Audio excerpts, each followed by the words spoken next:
Imagine for a second that you're stranded on a desert island. What are the 4 things you'll most need to survive?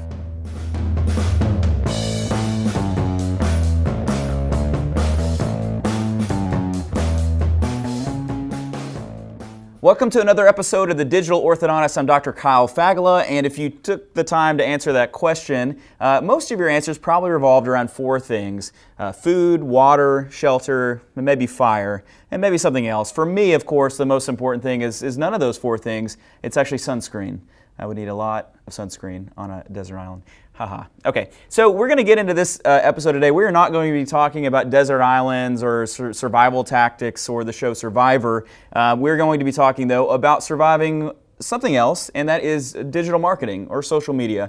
And so this is going to be our social media survival guide. I want to actually thank Dr. Dory Friedman for kind of bringing this idea up. She was wanting to know, like, what are the few things that you really need to get started with social media or digital marketing. And this is actually in an email that if you signed up for our email list, you got a list of these 10 things, and I thought it might be nice to kind of explore them in a little bit more detail. And we're going to split this up into 2 parts because there are 10 things and it's too much to just do in one episode. So these are going to be the 10 things that you need to know to survive in the social media world. So if you've never made that jump into trying to figure out social media, this will give you a list of the things that you need to know. And so we're going to split up in 2 parts. Like I said, the first part is mainly going to deal with creating the content that you need to be able to have social media posts. And so we're going to be talking photography. And then the second part, we're going to talk about how do you get it done. And so how do you manage your time to do these things. And so let's start with the first thing, which is you need a camera. And so this is in 2 parts. What I'd advocate for now in terms of a camera for social media is actually just to use a smartphone. Smartphones have come a really long way from the flip phones that we thought were cool when I was 16 to today's phones, which you're basically carrying like 15 gadgets in your pocket. It's amazing. The iPhone 7 Plus at the time of this airing is what I think is probably the best camera. Samsung also makes great stuff, so does LG. But I like the iPhone 7 Plus because of portrait mode. It allows you, if you have good lighting, to take a really amazing photo, which is the closest thing I think to a DSLR photo or a fancy lens camera photo. The second tip would be, if you really want to make your stuff look great and if you have some basic understanding of photography, is to actually use a DSLR, so like a Canon or a Nikon with a fancy lens.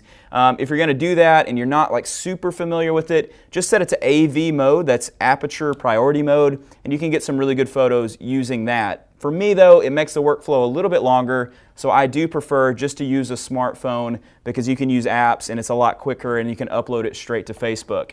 The third thing you need is some photo editing software, and so if you're really good at this sort of thing, Photoshop would be kind of the gold standard. If you're not and you don't want to spend a lot of money, I can tell you what apps I use. And so I use a program called Afterlight. I believe it's free, maybe it's a couple bucks. And then I also use Perfect 365, which is probably most used by 16-year-old girls taking selfies. And that's okay because I don't really know how that's okay, but it's what we use. And so my basic reasoning for that is if you put a photo of someone online and you don't make them look good, they may not like it. And so if someone has a pimple on their nose, Perfect 365 would allow you to take the pimple away, which is really nice. Maybe it's your own pimple, I don't know. And then we'll go down to the next 2. The next one is one that we just did a recent episode on, and that is Watermark Software. And so we walked through that, I believe it was episode 16, on how I use iWatermark Pro. We use a transparent PNG file of our logo, and we put that on top of the photo, and then that brands your practice on everything that goes out from your office on social media. And so if you're not familiar with that, go check that episode out. The last thing is kind of just a tip. So as you're posting these photos, you obviously want people to see them, and one simple tip, and it sounds kind of goofy, is to like your own posts.